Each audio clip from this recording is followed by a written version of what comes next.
esta primera edición de Radio Análisis cuando son las 9 de la mañana con 40 minutos y saludamos de inmediato a nuestros amigos y amigas de Fundación Sol porque vamos a tener este espacio semanal que tenemos con ellos. En esta ocasión al académico del Departamento de Trabajo Social de la Facultad de Ciencias Sociales de nuestra Casa de Estudios e integrante de la Fundación Sol, Gonzalo Durán, a quien le damos la bienvenida. Gonzalo, ¿cómo estás? Buenos días, bienvenido de vuelta acá a la radio. Hola Claudio, muy buenos días. Muchas gracias por ahí la bienvenida. Sí, Gonzalo, vamos a hablar respecto de la carrera presidencial, pero en particular respecto de uno de los temas que ha generado mayor debate, ¿no?, en términos económicos, que es esta propuesta de la candidata oficialista Yanet Jara de avanzar en su próximo gobierno hacia un llamado salario vital que se aproxime a los 750.000 pesos, una propuesta que desde esa misma candidatura la han matizado, señalando que la meta sería durante los 4 años de gobierno llegar hacia el fin de esa administración a esta cifra, pero que de inmediato obtuvo resistencias desde el mundo empresarial y por supuesto también de las otras candidaturas. A modo de introducción, Gonzalo, ¿qué podríamos decir respecto de esta propuesta que ha generado bastante que hablar? A ver, lo primero que se puede comentar es que es positivo el hecho de que se vincule el sueldo mínimo y se introduzca esta idea de sueldo vital. En la década del 30 en Chile, cuando surge la legislación sobre salarios mínimos, se llamaba salario vital. Y la idea del salario vital era que pudiera satisfacer las necesidades básicas del trabajador o trabajadora y su grupo familiar. Ese era como el objetivo, entonces tenía un declarado objetivo de suficiencia, de que el sueldo mínimo sea suficiente para poder vivir. Esta es como la tradición, de hecho era la tradición de lo que entonces habían sido las recomendaciones de la encíclica Rerum Novarum de 1891, cuando también hablaba sobre el salario justo. Y la misma idea, que el salario justo tenía que ser el que permitiera al trabajador y a su grupo familiar poder tener un mínimo de dignidad. Y eso desapareció en Chile en la dictadura, cuando se introduce el concepto de sueldo mínimo. Entonces se le quita este apelativo como más moral, por así decirlo, de lo vital. Y ahora lo que hace esta candidatura es como traer de vuelta ese elemento, que yo creo que eso está bien.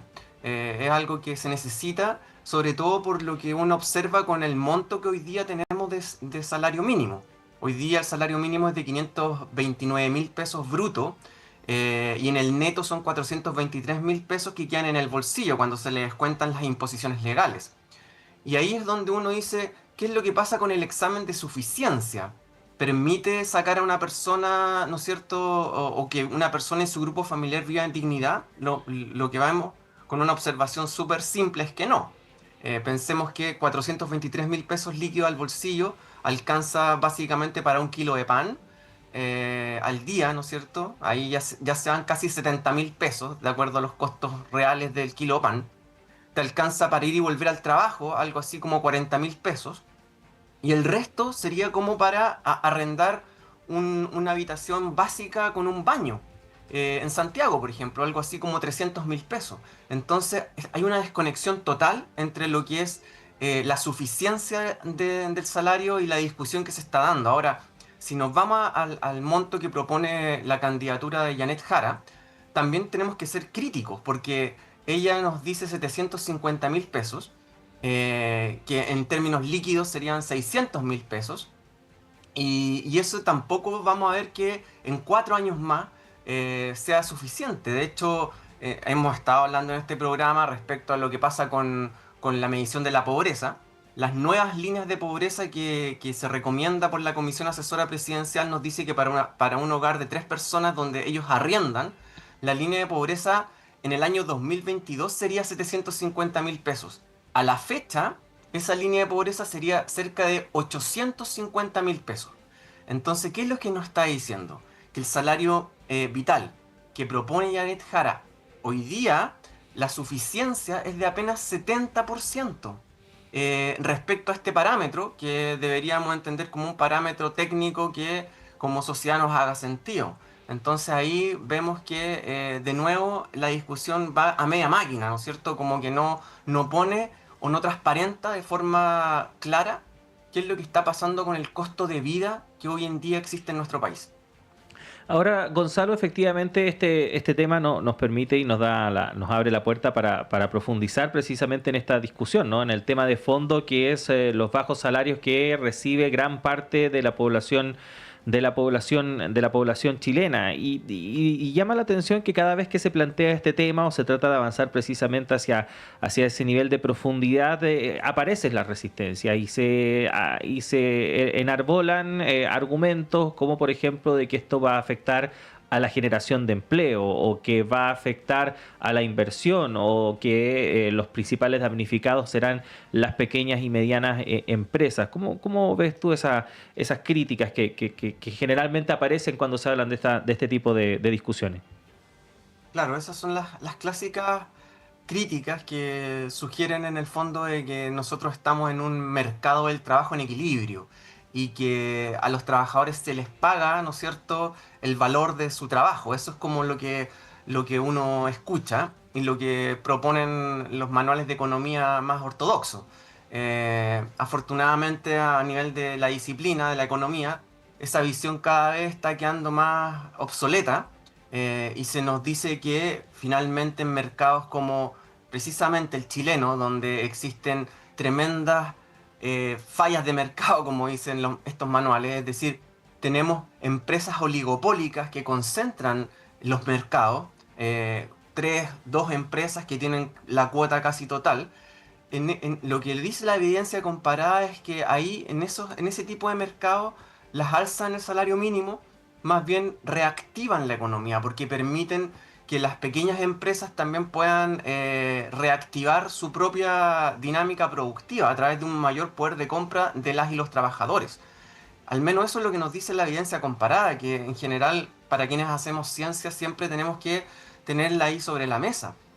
Hay una reactivación económica. Y por otro lado, también lo que nos muestra este tipo de comentarios es que finalmente siempre se corta por el hilo más delgado, que son las y los trabajadores. Si vemos que las empresas pequeñas van a tener problemas para pagar un salario decente, eso tendría que llevarnos a la reflexión de cómo solucionamos este tema. Quizá no tiene que ver con que tengamos que precarizar las condiciones para que las empresas puedan seguir subsistiendo, sino que debiéramos observar otros elementos, como por ejemplo, qué es lo que pasa con las formas de competitividad en toda la cadena de negocio, en toda la cadena de valor, en donde vemos que, por ejemplo, las empresas pequeñas tienen que pagar, o les pagan, ¿no es cierto?, a 90 días, las grandes empresas. Hay tremendas, en el fondo, injusticias que se van generando en ese espacio. Y ahí eso también uno debería problematizarlo. ¿Por qué las empresas grandes, por ejemplo, tienen tanto poder sobre las empresas pequeñas? Y eso también se puede entrar a regular. Es decir, que la competitividad no sea en base a bajos salarios o a precarizar las condiciones laborales, sino que sea regulando otros aspectos de la economía, como puede ser el tema, por ejemplo, tributario, como puede ser el tema de la relación entre la pequeña y la gran empresa. Y esas cosas en general a estas candidaturas y en especial la derecha no les gusta entrar en ese terreno, porque al final lo que ellos han visto es que atacando al trabajo, atacando lo que son los salarios, logran obtener mejores márgenes de ganancia. Entonces al final todo se reduce en eso, ¿no es cierto? En cómo las empresas hoy en día acumulan capital, acumulan mejores niveles de rentabilidad a través de pagar bajos salarios. Hoy día la mitad de los trabajadores y trabajadoras ganan menos de 612.000 pesos líquidos y están altamente endeudados. Y ahí lo que se necesita entonces es tener un mayor balance, ¿no es cierto?, entre lo que pasa entre los dueños y dueñas de las empresas y sus trabajadores y trabajadoras. Ujú. Ahora, Gonzalo, estamos conversando con el académico del Departamento de Trabajo Social de la Facultad de Ciencias Sociales de la Universidad de Chile, integrante de Fundación Sol, Gonzalo Durán.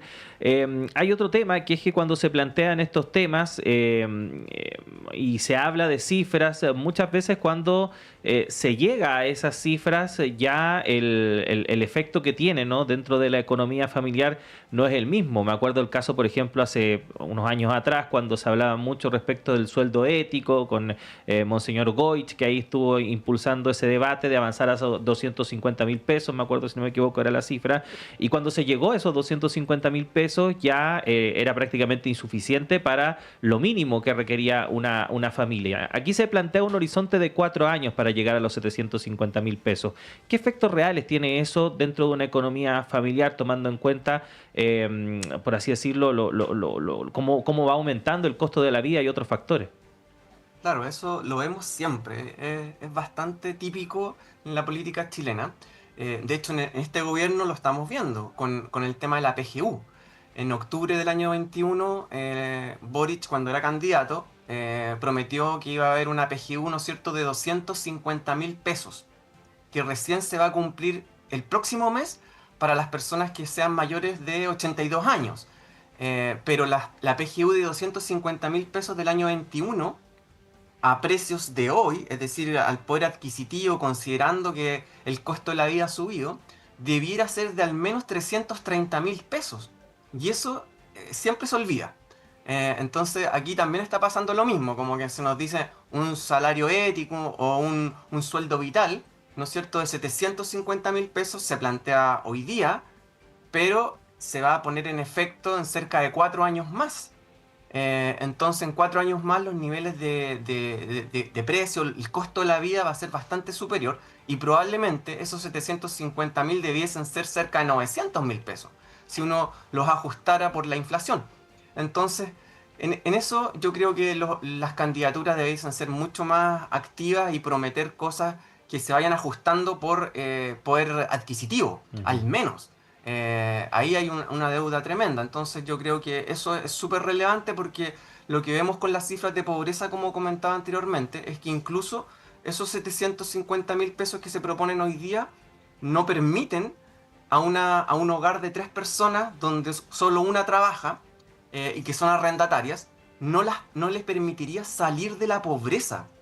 Entonces yo creo que ahí está el debate, ¿no es cierto? Si nosotros trabajamos asalariadamente, ¿cómo es posible que trabajemos tiempo completo y no podamos salir de la pobreza, incluso con un salario de 750.000 pesos? Yo creo que eso es una pregunta que todas las candidaturas debieran responder. Y si es que se ven las cifras reales, ahí no hay vuelta que darle, hay que ver cómo se soluciona ese tema. Ujú. Gonzalo Durán, queremos agradecerte el tiempo que siempre tienes para conversar con nosotros y te esperamos en una próxima ocasión. Que estés muy bien. Muchas gracias, Claudio. Un saludo ahí a todos los trabajadores y trabajadoras de la radio. Gracias, Gonzalo. Ahí está Gonzalo Durán, académico del Departamento de Trabajo Social de nuestra Casa de Estudios, también integrante de Fundación Sol, espacio o entidad que semanalmente tiene un espacio acá en Radio Universidad de Chile para hablar precisamente respecto de estos temas que son muy importantes para la economía, quizás no desde la mirada de hegemónica, ¿no?, que se cruza más con lo macro, etcétera, etcétera, sino que aterrizándolo también a la realidad que viven las trabajadoras y los trabajadores de nuestro país. Son las 9 de la mañana con 53 minutos y despedimos esta primera edición de Radio Análisis. Muchas gracias por habernos acompañado esta jornada. La invitación es a que siga junto a nosotros y nosotras. Ya llega Nicolás Rojas y Semáforo a todas las plataformas de Radio Universidad de Chile, pero si nos sintoniza también a través de la red de radios que piensan y el canal de televisión Uchile TV, acompañen la programación que tienen preparada para hoy. Gracias a todo el equipo. Yo me reencuentro con ustedes ya el lunes en una nueva primera edición de Radio Análisis, pero a las 13 horas Diana Porras llega con más noticias en la segunda edición, así que no se lo pierdan. Gracias, que tengan un buen día y por supuesto también un buen fin de semana. El Departamento de Prensa